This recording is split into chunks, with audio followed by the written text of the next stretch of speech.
Okay, so in this video, we're going to be talking about the Calvin cycle. The Calvin cycle is the next step in the photosynthesis process from the LDR to the light independent reaction. The Calvin cycle is also called the light independent reaction.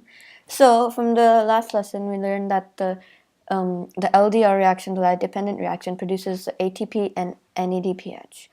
This goes into these two high energy forms. They go into the Calvin cycle to produce sugars. So first, this happens in the stroma of the chloroplast. So the stroma. Oh god. Okay, so the stroma, well, it's like the cytoplasm of the cell. So you have the grana and the grana, the stacks of grana, and then in between those, it's like a cytoplasm, but it's called a stroma. So that happens in the stroma of the chloroplasts. So you get this from the atmosphere, the 6 CO2 that in the photosynthesis equation, that the 6 CO2 that first come in.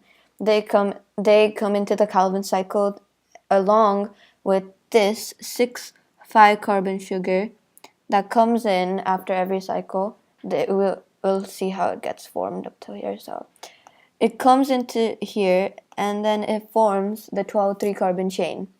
This 3-carbon chain is like basically formed when this is equal to 30, because you just do 6 times 5, and then you just add the 6, and so that becomes 36, and they break it down into 12 3-carbon chains. Well, and then the energy from the ATP and high energy electrons move from NADPH are used to convert the 12 3-carbon into higher energy forms. So when they're talking about this, it's basically like the ATP that you got from the LIR, the LDR, the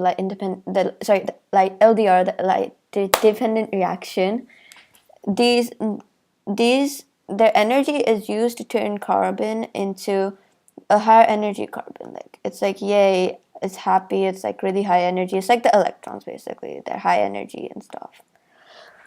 So from the 12 3-carbon chain, 2 3-carbon chains are like they come out.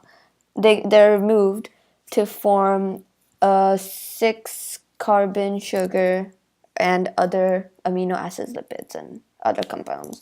But in this, it shows that it will become a 6-carbon sugar. So that is removed over here, and it becomes 6-carbon sugars. And then the 10 3-carbon molecules that are still left, they again turn into a 6,5-carbon chain. They get converted into a 6-carbon chain, and that's how you get the 6-carbon chain that's over here. And then again, the CO2 comes from the atmosphere and then joins, and then the cycle is again gone. Like, it's again going through that